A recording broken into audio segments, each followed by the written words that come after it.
Hey guys, welcome back to another episode of R&D Garage. On this episode, we're going to go ahead and do an oil change on my Miss Civic Hatchie. You guys know that we swapped her with a B18c1 a while ago, many years ago, but she's still running great. That's basically an Integra GSR motor for people who aren't quite sure this whole import scene. But she's been a lot of fun. She's taken such a beating this season, which, you've been the best. So anyway, now we're going to do a little TLC on her and make sure she's running smooth. I don't think I've ever actually shown you guys how to actually jack up a car on my channel, so today I'm going to change that. So first you're going to roll in the jack to find your jack point, and with the Civic it's a little bit hard because my traction bar is in the way, but oh, this is good, I've hit it. So I'm going to go ahead. I found my jacking point. And so the deal with this is you don't want to go super fast. You just kind of nice slow motion, jack it up and down. The handle, not the car. And this is looking good. So I'm going to continue doing this, and then I'm going to take a break and grab my jack stands. Okay, so number one rule after not using Harbor Freight jack stands: never just let the jack hold up your car. You always want to put jack stands underneath just so, you know, nothing horrible happens. And you always want it on level ground for obvious reasons.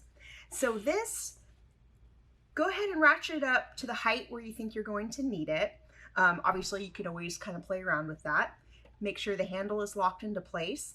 And on this car, there's a pinch weld right here that I'm going to put the jack stand under, right in the middle. And this is specific to this car. Your car may be a little bit different, and so it's always good to kind of look that up either on the internet, owner's manual, ask a friend. Just whatever you do, be safe. So I'm going to go ahead and slide this into place. So I have to go around here, and I'm going to make sure it's in the middle. And this looks pretty good. So I'm going to go ahead and put the other jack stand into place and then slowly let the car down onto the jack stands. So obviously when you're lifting and lowering a car, there shouldn't be anybody around the car, like underneath, no tools underneath, just to be on the safe side. Okay, now we're ready to slightly lower the car. So you don't want to do this super fast. And unfortunately this jack is a little bit fast, but I'm kind of going to try to be as slow as possible because we're not actually going to jack it until it hits the jack stands. So there we go. Okay, so I'm going to relock it right there. I didn't go down all the way. I'm going to go back, check my jack stands to make sure they haven't shifted from the weld point, and just make sure that everything is still in position. So yeah, that looks really good. Go over on this side, and yeah, this one also looks good. Okay, so another thing we're going to do, I'm going to continue lowering, but I'm also going to keep it maybe an inch below, so there won't be any, there will be a gap between the car and the jack here, and it's kind of like a safety point. So if like a jack stand were to fail, it would still have a third option to catch the car. Yes. Okay, let's continue. And this is the worst part. We had another jack that was kind of awesome and didn't go so fast, but you know, it is what it is. Perfect. Okay, so I'm going to go ahead, jack that back up just so it's almost within reach, but not really. Come on, jack. Okay, and we're good. So I realize I just told you guys that it's probably a good idea to keep the jack here, but it's going to be kind of in the way of me doing the oil change, so I'm going to go ahead and take it out. But before I do that, it's always a good idea to walk over to the side of the car, now that it's on the jack stands, and just kind of give it a quick nudge to make sure that, you know, you won't crap yourself if you hear a clank while you're underneath the car wondering, oh my God, it's my time. Okay, so we're good. I'm going to go ahead and take out the jack, and we will get started. We're just about ready to go. So now I want to show you guys the equipment we're going to be using. So obviously we're gonna need an oil pan to catch all that oil. We've got the new oil. We've got the new filter, which I'm going to compare with the old filter once I take it off. Gloves, safety glasses, rag, because it gets kind of messy. We've also got the oil filter wrench to take off the filter, obviously. On this case, the oil drain plug uses a 17mm open-end wrench. So I've got this. And you guys know I love anything magnetic. So I've got my favorite magnetic tool for getting the drain plug off the rest of the way. And I think we're good to go. Now I'm going to go ahead and open up the hood and place the pan.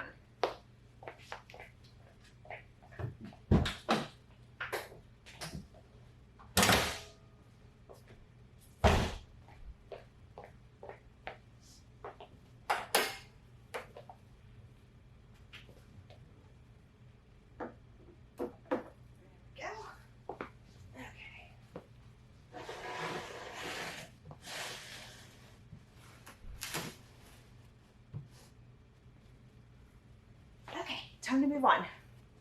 So first I'm going to start with the box end of the wrench on the nut up there, and then when it's a little bit loosened, I'm going to go ahead and swap out the wrench for my magnetic tool.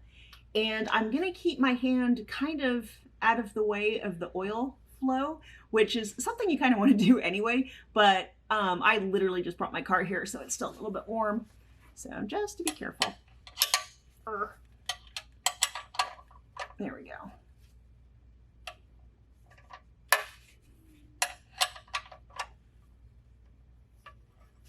Okay, and that's, oh yeah, that's getting loose. I'm gonna go ahead and swap it out.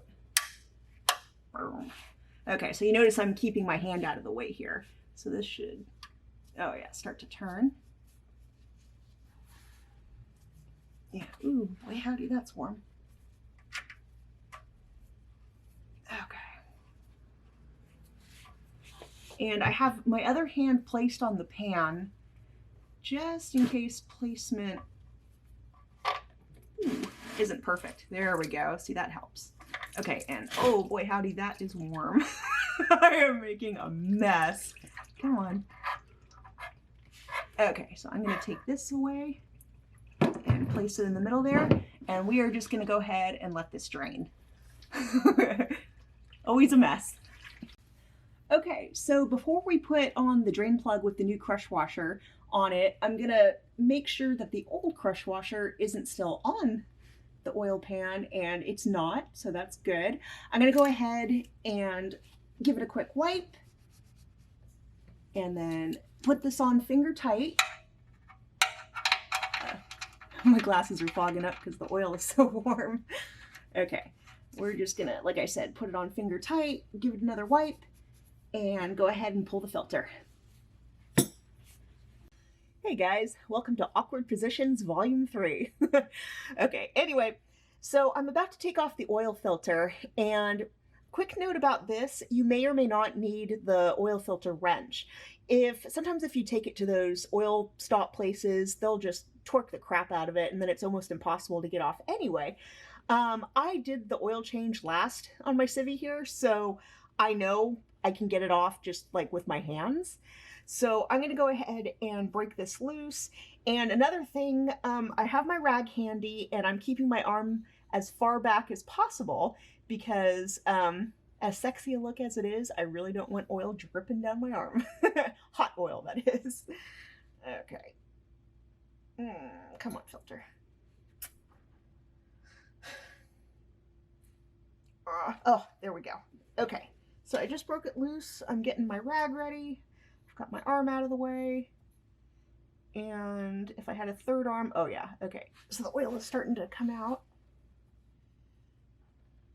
And let's go ahead and try to get most of that into the bucket here.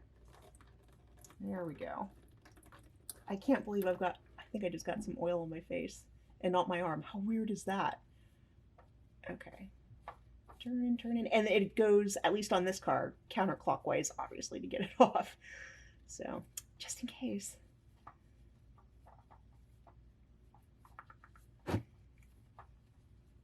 Sweet. Okay, it's coming, it's coming. There we go. Falls right into the hand. So I've got this off and we're ready to move on.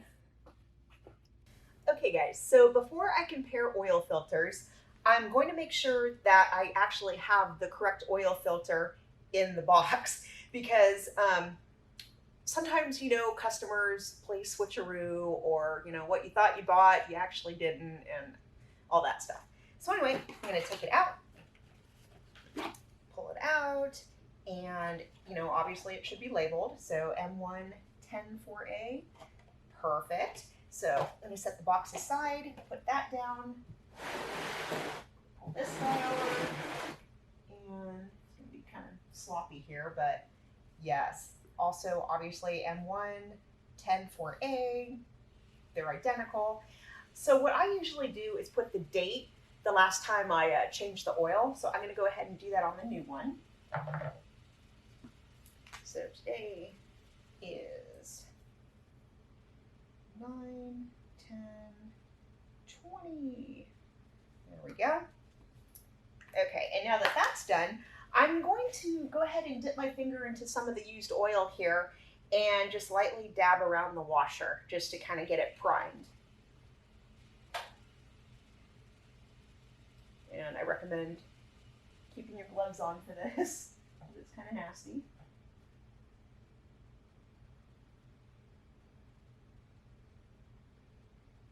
Just going to do a little bit more.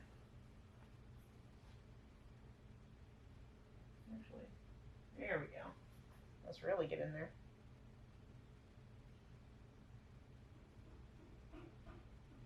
Okay. Perfect. So this is nice and ready to go back on. So we are going to switch up the shot. So I'm getting ready to put the filter on. So the first thing I'm going to do is actually wipe down the surface to make sure it's nice and clean. And since this is going on sideways, I did not pre-fill the oil filter for obvious reasons. Obviously, is it the Ford truck? One of the other cars, it, you know, came up vertical. Sorry, brain fart. And so I was able to fill it and that was all good. But anyway, getting back to the Honda here. So I wiped it down. Okay, when putting this on, you want to turn it until it slows down and it feels like it's on. And then you're going to give it another 3/4 to 1 more full turn until it completely stops. So we're not going to over torque it, not, you know, break anything. Okay, I'm going to stop talking and put this on. And obviously this time we're going to go clockwise. There we go.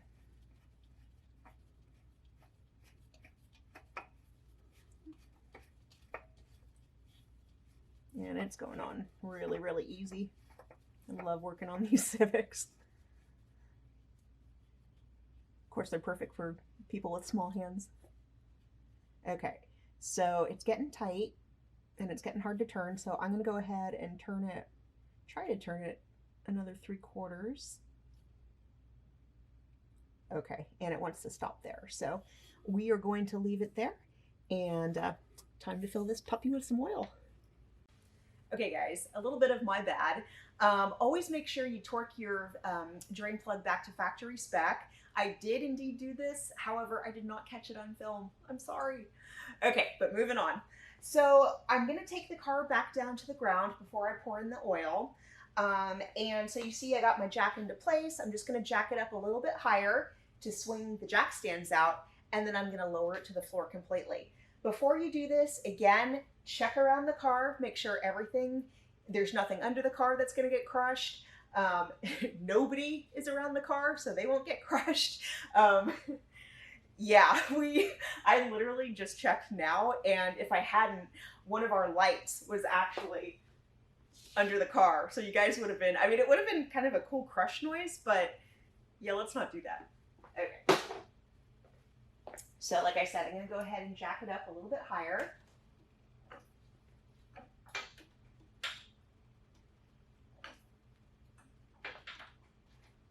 There we go. And I'm gonna see if we've got clearance now.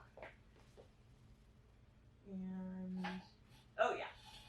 So I'm gonna slide this out. I'm gonna go ahead and slide the other one out.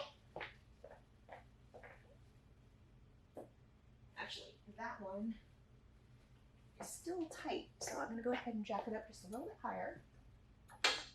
And sometimes that happens where it gets a little bit lopsided. Okay, that should do it. Perfect. Okay, and again, you guys, this jack is kind of silly because if you're not careful, it lets it down like super fast. So I'm just gonna go super, super slow.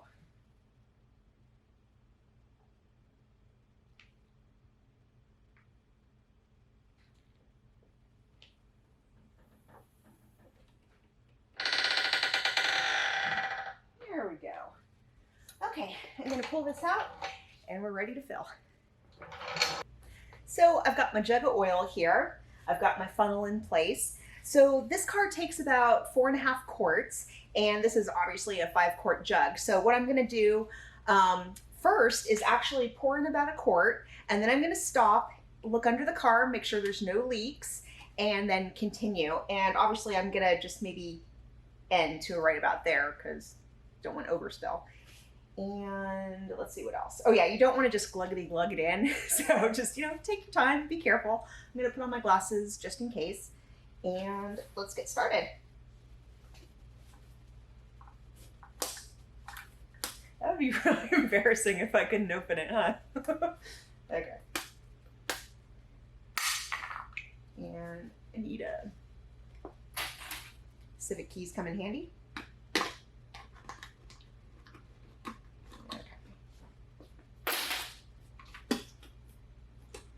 Let's go for it now.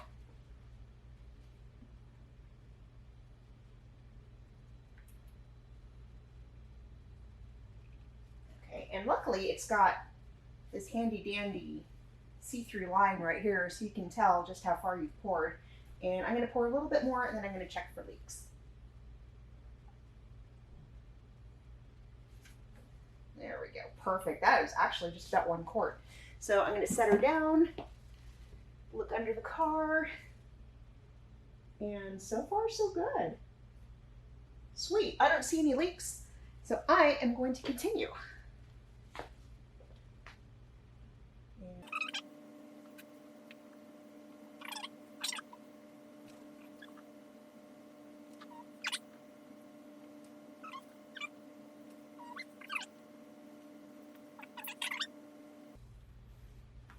Perfect. Okay, we're gonna let that continue filling in and we'll move on. Okay, so I've given it a few minutes for the oil to settle into the pan. What I'm going to do now is pull out and check the dipstick to make sure it's kind of like in the halfway spot. And then if it is, I'm gonna go ahead and start up the car for about 30 seconds or so, just to get the oil into the actual filter. And we will continue on from there. So here goes. So I'm checking the dipstick. And so if you've never done this, obviously the first time when you pull it out, you wipe it, put it back in, and this will give an accurate reading. And yeah, it looks like it's halfway in between. So I'm gonna go ahead and put the dipstick back in. I'm gonna throw that, and I'm gonna take off the funnel, which I probably should have kept the rad, but oh well. Okay, always remember to put the cap back on.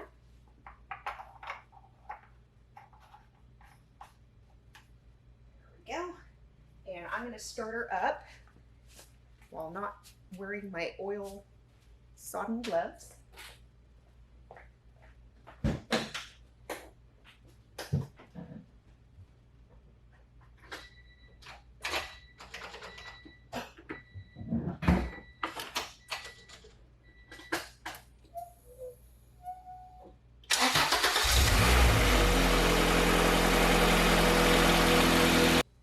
Okay, now that the car is warm again, remember I ran it for about 30 seconds or so.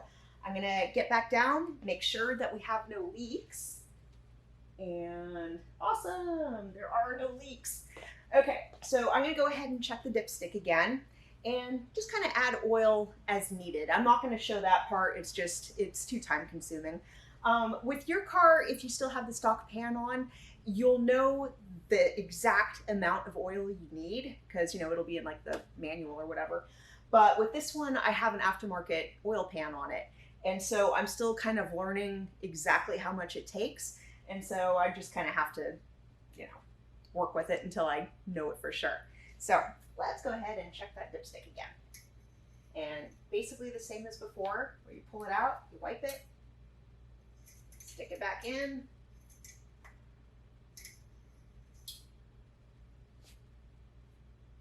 And yeah, it definitely needs more. So we've got our work cut out for us. Okay, so I'm gonna keep adding oil as needed and again, make sure there are no leaks. But I hope you guys enjoyed this video. My little Hatchie has just been so much fun this season. I'm actually glad we got a little bit of a drag racing season this year. So yeah, thank you guys so much for watching my videos, for subscribing. I appreciate all of you, and I will be back with another video shortly. And remember, participation is key. If you guys have any comments or questions or anything, feel free to put them down below and I'll get back to you as soon as I can. Thanks, guys.